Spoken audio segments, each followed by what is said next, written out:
Apa beza idgham kamil dengan naqis? Okey, idgham ni maksudnya memasukkan. Okey, idgham ni maksudnya memasukkan. Cumanya sebentar saya tulis sikit.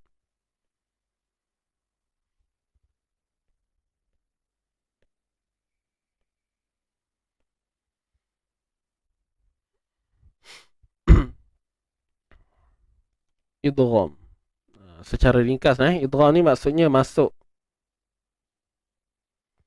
Idgham ni masuk. Jadi dalam perbincangan khususnya dalam perbincangan nun mati dan tanwin bertemu dengan huruf ya wa mim nun lah yang biasanya kita timbulkan bab kamil ataupun naqis. So apa maksud kamil? Apa maksud naqis? Kamil ni maksudnya sempurna. Okey. Sempurna. Kalau naqis ni maksudnya tidak sempurna. Jadi secara ringkas apa yang kita boleh faham kamil ni maknanya kita dia banyak sudut lah kita nak kena faham. Kita ambil contoh macam tadi ayat apa ada tak kat mana kamil kat sini? Ya ayyuhallazina amanu tasqara. Okey, ahadum minkum. Okey, ahadum minkum.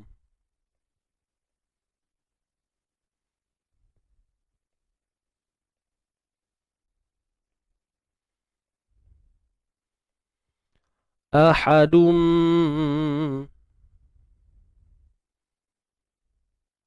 Okey, kalau kita tengok ni ni tanwin jumpa dengan mim. Bila tanwin jumpa dengan mim hukumnya idgham bi gunnah kan. Tapi kat sini sebabkan mim ni dia ada sifat gunnah dia juga. Dia ada sifat gunnah dia juga. So sebab tu dia bi gunnah kamil. Dia perlu dilakukan dengan dengung yang sempurna. Ahadum. Sebab tu kita lihat pada kalimah ini terdapatnya sabdu. Jadi saya simpulkan cara nak kenal kamil ke tidak ialah pertemuan dan selepasnya huruf bersabdu. Tu je. Selepasnya tu huruf bersabdu. Tapi tengok hukum lah, bukan semua yang mana berkaitan dengan idgham sahaja. Tak kisahlah apa jenis idgham pun. Selepas dia tu kalau ada huruf bersabdu, insyaAllah kamil lah tu. Kalau yang macam naqis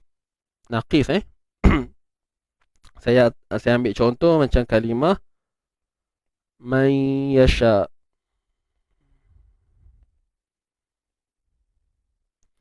Man yasha. Okey. Nun mati jumpa dengan ya. Ni idgham bi gunnah.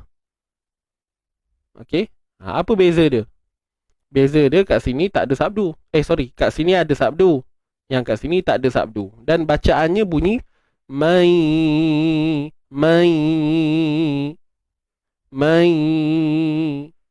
Baik. So apa yang dimaksudkan tidak sempurna di sini ialah kita memasukkan bunyi nun ke dalam ya tetapi bukan secara keseluruhan. Okey, ataupun dalam bahasa mudahnya kita kata kita hanya mengabaikan makhraj nun. Kita dah tak sebut dah makhraj nun ni. Makhraj nun dah tak ada, dia tak jadi man. Sebab dia dah masuk dalam ya. Tetapi dia tak masuk secara sempurna sebab apa? Ada baki-baki sifat yang kita kena selesaikan pada nun ni, iaitu sifat dengung yang terutamanya. Sebab pada ya dia tak ada dengung. Huruf ya bukan huruf dengung. Jadi dengung ni nak dapat kat mana? Kat nun je. So sifat dengung pada nun tu kita staykan dia. Makhraj nun lenyap dah tak ada. Ni kita panggil zat dia lah. Zat dia lenyap tapi sifat-sifat dia tu masih ada lagi. Mai. Nampak? Dah masuk. Tapi saki-baki dengung tu masih ada. Dan dengung tu milik nun bukan ya. Sebab tu kita panggil tidak sempurna. Kalau yang macam ni dah tak ada isu sebab mim ni sendiri dah memang dengung. So daripada tanwin ni terus direct masuk 100%. Ahadum, dia boleh masuk, dia boleh terima. Sebab apa? Sebab mim tu sendiri ada sifat gunnah. Sebab tu namanya idgham bi gunnah kan. Nama tajuk tu sendiri pun dah membawa satu pemahaman yang besar lah sebenarnya. Ahadum, nampak? Dengung tu dah sampai dah. Kita boleh masuk, kita boleh idgham, kita boleh bawa. Okey. Dum, sebab tu kita panggil sempurna. Dan sebab itu jugalah ada mim, sebab itulah ada sabdu pada mim. Dan kenapa tidak diletakkan sabdu pada ya? Sebab kalau kita letak sabdu pada ya, nanti bunyinya maya, mai. Ini maknanya kita dah sempurnakan dia. Sebab kita dah buang dengung. Maya sya, maya. Sedangkan kita nak bunyi ni, gunnah. Mai.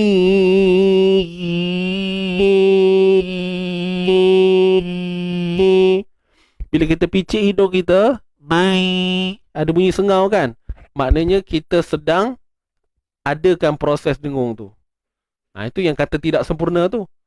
Makhraj nun sahaja yang tak ada, yang lenyap, tetapi sifatnya masih kekal. Faham? Nun sahaja yang bersabdu atau wajibul gunnah. Idgham kamil juga ustaz. Nun sahaja yang bersabdu atau wajibul gunnah. Kalau kita panggil idgham ni kita kena banyak faham juga tu. Kalau wajibul gunnah lain. Wajibul gunnah dia adalah nun ataupun mim yang memang bersabdu. Dia tidak melibatkan apa-apa pertemuan. Sebab tu kita panggil istilahnya wajibul gunnah ataupun gunnah musyaddadah. Orang Arab tak panggil pun wajibul gunnah ni sebenarnya. Dia akan panggil gunnah musyaddadah. Okey, gunnah yang bersabdu. Tapi sama aja. Okey, dia matlamat tu sama, iaitu nak kita jelas kena dengung. Macam ini. Cuma saya nak bagi tahu tuan-puan untuk nun bersabdu, mim bersabdu, wajibul gunnah kita selalu sebut kan. So tahapan gunnah dia tu, tahapan dengung dia tu sama je macam kat sini. Tak ada beza pun. Jadi yang membezakan itu adalah term tu, istilah tu, wajibul gunnah kalau nun ataupun mim yang memang bersabdu. Tapi kalau ini, kenapa kita panggil idgham? Idgham ni kena tahu, berlakunya idgham adalah disebabkan terdapatnya dua pertemuan huruf. Okey, dua pertemuan huruf, satu mati, satu hidup. Pertemuan tu pun pecah pula kepada tiga. Ada yang tajanus, yang mutajanisain, ada yang mutaqarribain, ada yang mutamathilain. Nampak?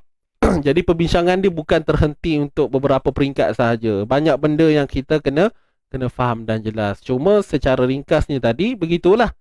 Untuk dengung wajibul gunnah dengan idgham bi gunnah ni sama. Untuk yang kamilah lah. Untuk mim ataupun nun. Benda ni kena masuk kelas lah. Saya setuju dengan Puan Safiah. Benda ni kena masuk kelas. Dia tak boleh cerita macam tu. Sebab saya tak tahu kat mana kita punya yalah, saya nak start pun saya tak tahu kat mana kan. Jadi saya cerita adalah berdasarkan untuk menjawab soalan yang diajukan sahaja. Cuma saya harap apa yang saya share ni tuan-puan boleh faham lah kot. Minta maaf kalau kurang jelas. Ini secara ringkas. Jadi kesimpulan akhir, nak tahu dia kamil ke tak, idgham yang mana selepasnya tu, pertemuan tu berlaku, selepas dia tu ada sabdu. Kan? Dan kena faham juga, idgham ni tak semestinya dengung. Jangan anggap bila sebut je idgham mesti dengung. Idgham je mesti dengung. Idgham je mesti dengung. Tak. Ada je yang bila gunnah bi ghairi gunnah, idgham memasukkan dan tidak ada unsur dengung. Sebab tu ada hukum idgham bila gunnah kan, nun mati bertemu lam dengan ra kan, idgham mutaqarribain, idgham mutajanisain. Tak ada pun yang dengung.